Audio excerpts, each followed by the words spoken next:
uma ração que dá pouco mais de R$1 o quilo dela, né? Não sei, realmente eu não sei como é que ficaria isso aí, sendo que a média praticada pelas grandes fábricas de ração hoje está lá em cima, tá? R$80 um saco, você vai pagar R$28 num saco de ração de 25 quilos.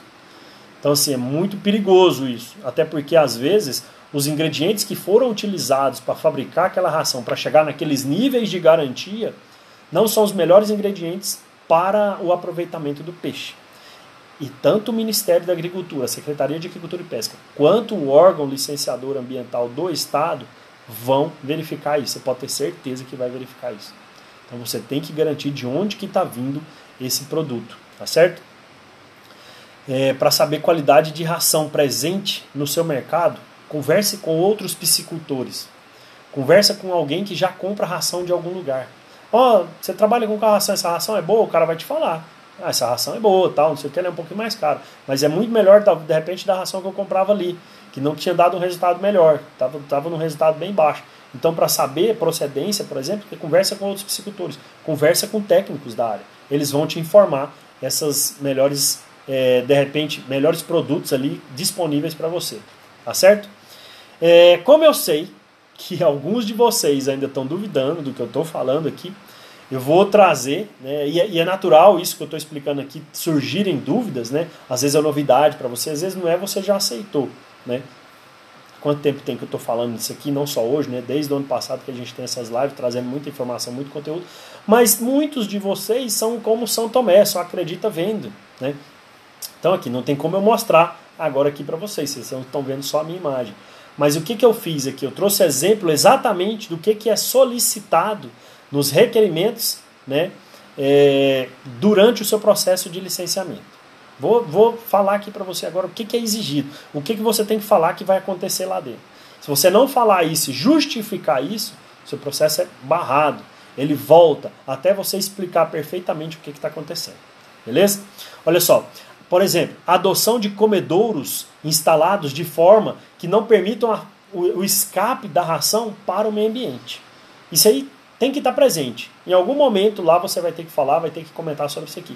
Que tipo de comedouro que você vai trabalhar, qual que é a malha desse comedouro, qual que é o material que fabricou esse comedouro, você vai ter que explicar, né? E se ele realmente, o tamanho dele, se ele realmente cumpre o papel dele, que é não deixar desperdiçar ração na hora do arracionamento, na hora que você estiver fornecendo ração para os seus peixes, ok?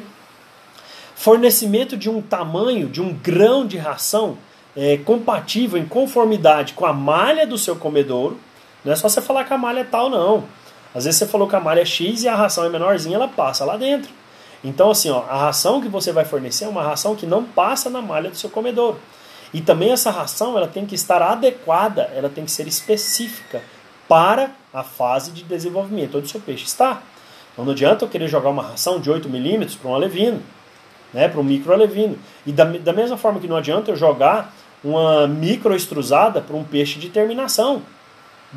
Não funciona.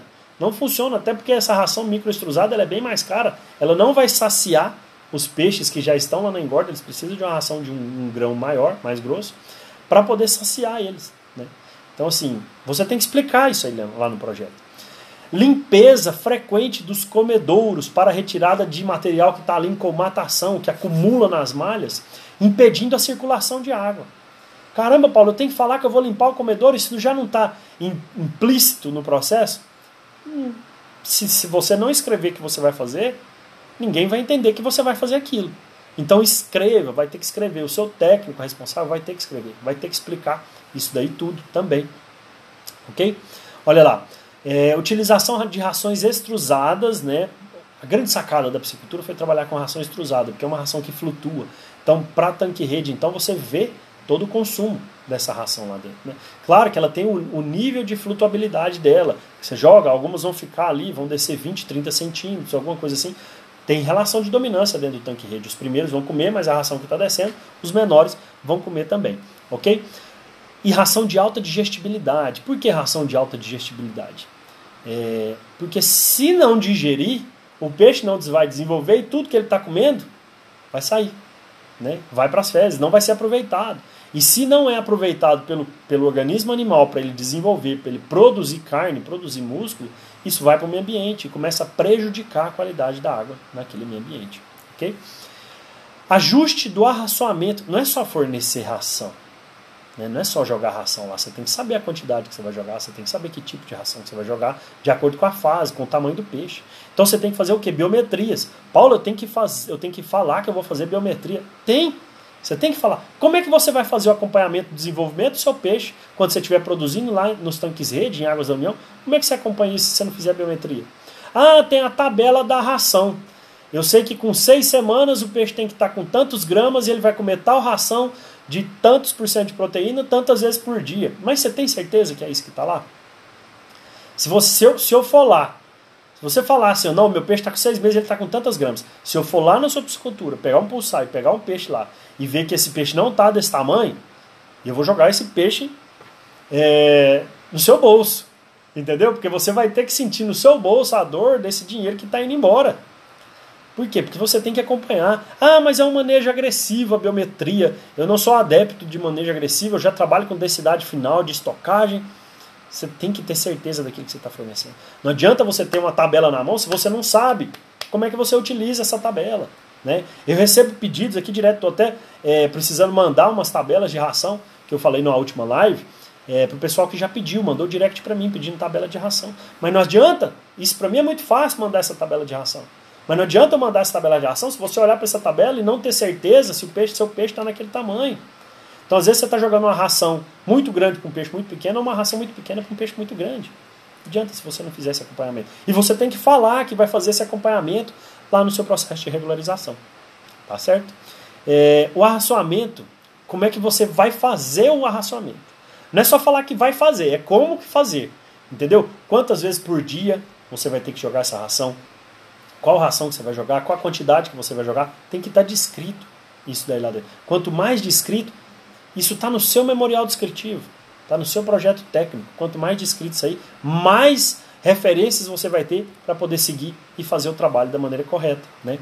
Os seus funcionários ou os responsáveis pela sua produção, pela sua engorda, né, eles têm que ser treinados para poder alimentar o peixe de forma a não acontecer desperdícios, né, para não acontecer sobra de ração. Eles têm que saber como é que eles vão fazer esse trabalho para poder não sobrar ração. Né? Se está sobrando ração, o peixe não está comendo, o que acontece? É dinheiro jogado fora.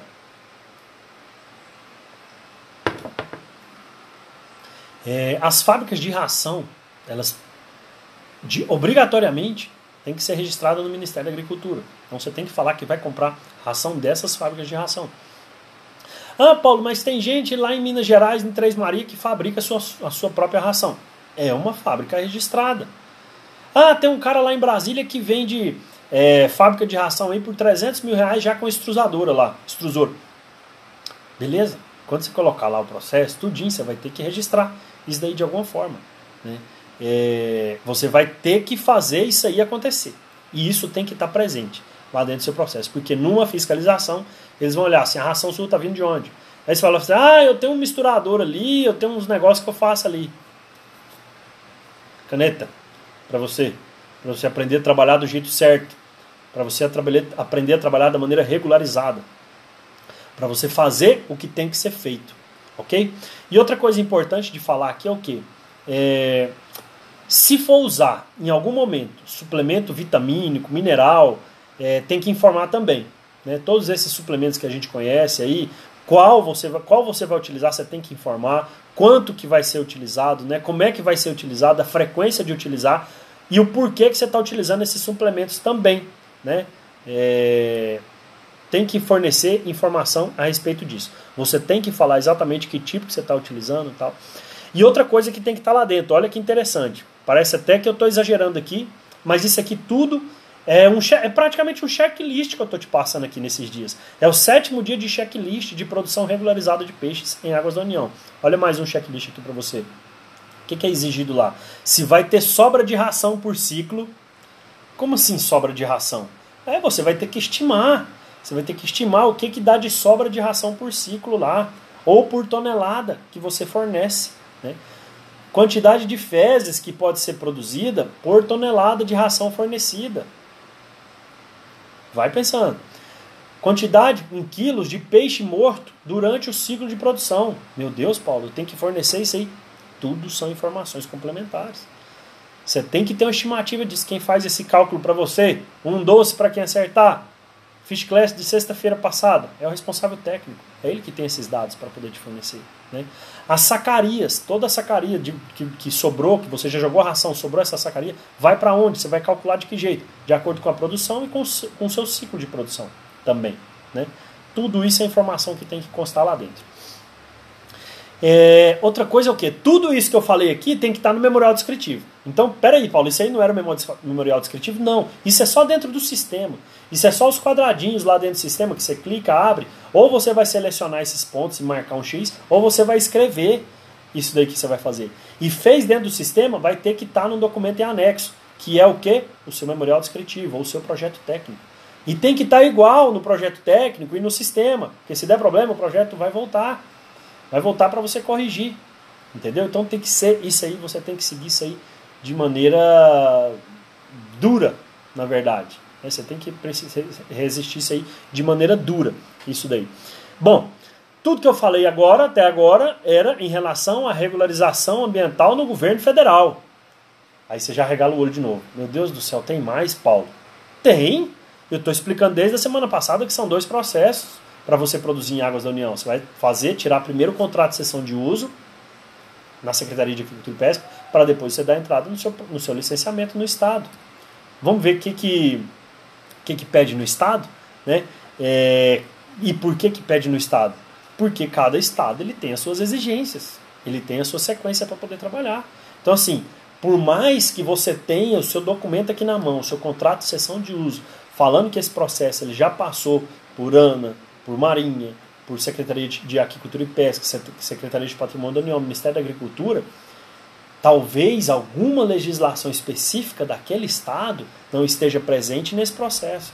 Então, por mais que você vai apresentar um processo extremamente semelhante ao que você deu entrada lá, ele não é o mesmo, mas você vai ter que usar as mesmas informações para preencher a documentação do Estado. Ok? Normalmente, o que é solicitado pelo Estado? Trouxe aqui os principais para você. Tem mais, mas não está relacionado com o manejo alimentar na produção de peixes em tanques-rede regularizada em águas da União. Eles vão pedir para você o quê? A produção por ano, tá certo? 600 toneladas, 1.000 toneladas, 3.000 toneladas por ano. Você tem que escrever isso aí. Número de indivíduos para você fazer isso aí. Nossa, 600 toneladas por ano, eu preciso de pelo menos 600 mil peixes. Um exemplo, tá? Qual que é a conversão alimentar esperada? Por quê? Porque se os analistas ambientais, eles têm tabelas. Se você falar que a conversão vai ser de 3 para 1, e ele sabe que aquela espécie dá 1,5 para 1, ele vai falar assim, por que você está colocando que é 3 para 1, sendo que na tabela tal, com o autor tal, está falando que é 1,5 para 1? Você vai ter que justificar, não tem como você fugir. Por mais que os analistas talvez não entendam 100% da atividade, eles têm parâmetros que eles seguem para poder te entregar o seu documento de regularização. Quantos ciclos por ano você vai produzir naquele local? Mais uma vez, eles têm parâmetros para seguir. Não adianta você falar que vai fazer 10 ciclos por ano, porque eles sabem que aquela espécie dá 2 ciclos por ano. Certo? Quantidade de fósforo presente na ração. E aí? Você tem que informar quantos quilos por tonelada de fósforo está presente na ração. Entra lá no rótulo da ração, você vai ver quantos % de fósforo tem na ração lá dentro. Quantidade de ração por ciclo. Quantos ciclos você vai fazer por ano? 2 ciclos. Quanto de ração você vai gastar por ciclo? Vou gastar X. Você vai fazer só 2 ciclos e você não vai fazer mais? Você vai vender peixe só 2 vezes ao ano? Ou você vai escalonar a sua produção? E a gente vai ter uma dessas próximas Fish Class, é escalonamento da produção. Tá? Quantidade de ração por ciclo, falei. Quantidade de resíduos sólidos a serem gerados por tonelada de organismo cultivado.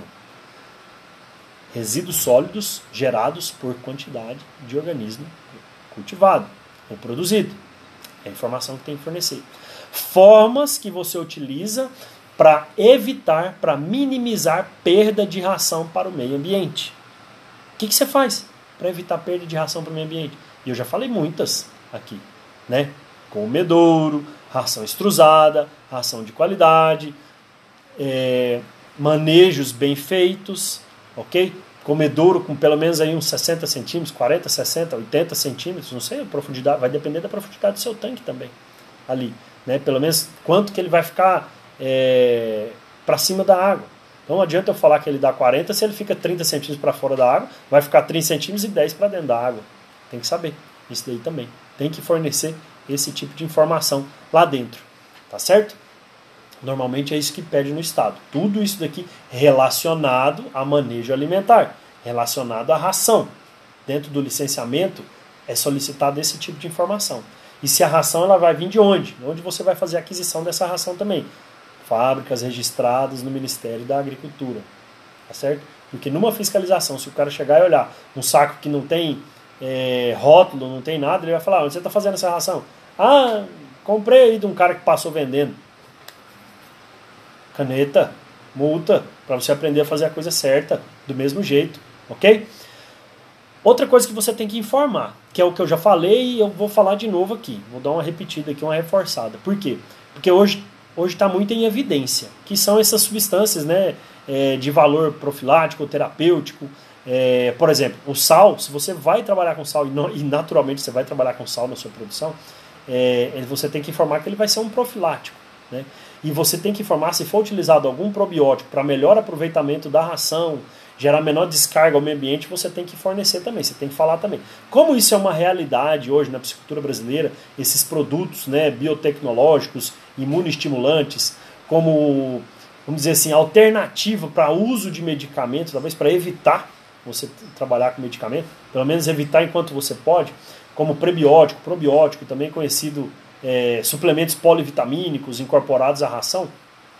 Tudo isso, seja ele de uso individual ou de uso associado, em razão desses efeitos, né, de sinergia de tudo isso daí, ou efeitos simbióticos, promovam a melhoria do desempenho dos peixes, né, e vai trazer maior ganho, menor índice de mortalidade, diminuindo o ciclo de produção e melhorando a conversão alimentar, você tem que informar, tem que estar presente, tem que estar informado de maneira correta. Porque se o pessoal chega lá, mais uma fiscalização, chega lá e você está utilizando um produto esse que não foi informado durante o processo de licenciamento ou de regularização, eles vão perguntar, o que é isso que você está utilizando? Ah, isso aqui é um probiótico, tá? Aquele, sem cessar. Tudo bem, você está informado lá, porque aqui eu estou lendo aqui, não estava. E, gente, fiscal, ele está simplesmente cumprindo o papel dele. Não adianta você querer brigar, não adianta você querer partir para cima, ele está cumprindo o papel dele. O que tiver escrito no papel é o que você tem que estar fazendo a campo, entendeu? Se não estiver fazendo, ele vai ter que cumprir o papel dele, porque senão ele coloca o dele na reta também. Se ele vê ele vai por omissão, ele não coloca aquilo lá, tá certo? Ele cumpre o papel dele, então não adianta. Então todos esses efeitos aí, prebióticos, probióticos, né, na fermentação dos micro-organismos, no trato intestinal, melhoria dessa microbiota intestinal, que vai favorecer o quê? Na verdade, qual que é o objetivo, né? Eu tenho lá o intestino. Se eu estou utilizando esses suplementos, eu vou promover, né, que a colonização por bactérias favoráveis ali em todo o meu sistema intestinal, ou gastrointestinal, ou sistema digestivo, digestório, né? Então, assim, eu promovo a colonização por bactérias positivas, ou favoráveis, ou desejáveis, tá certo? Então, o que acontece? Quando o peixe entra em contato com bactérias indesejáveis, ela não tem, vamos dizer assim, que ela não teria espaço para ela poder colonizar aquilo ali. Por quê? Porque já fez uma capa protetora, tá certo?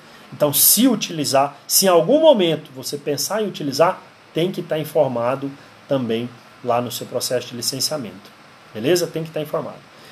E eu acredito que de manejo alimentar, de o que está presente, né, de exigências presentes nos órgãos que vão fazer a regularização ambiental, tanto na esfera federal quanto na estadual / municipal, porque pode ser na municipal também, era isso que eu tinha para falar para vocês aqui.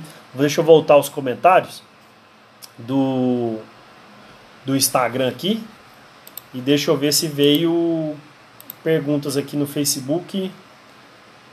Opa, tem aqui, Facebook e no YouTube. Olha só, lembrando que as grandes empresas também são fiscalizadas, além de buscar a sustentabilidade da própria empresa ao oferecerem produtos idôneos e com qualidade. Parabéns, sensacional. É isso daí, elas também são fiscalizadas. Por quê? Porque elas têm a condição de falar assim, ó, compra o meu produto, por quê? Porque a minha ração ela é registrada no mapa, a minha ração tem todos esses ingredientes aqui que a gente utiliza, os nossos substitutos são esse. Eu jamais trabalho com produtos que não vai ter uma boa digestibilidade, somente para poder abaixar o valor da ração, certo? Então, as fábricas idôneas, conceituadas, elas fazem esse tipo de trabalho.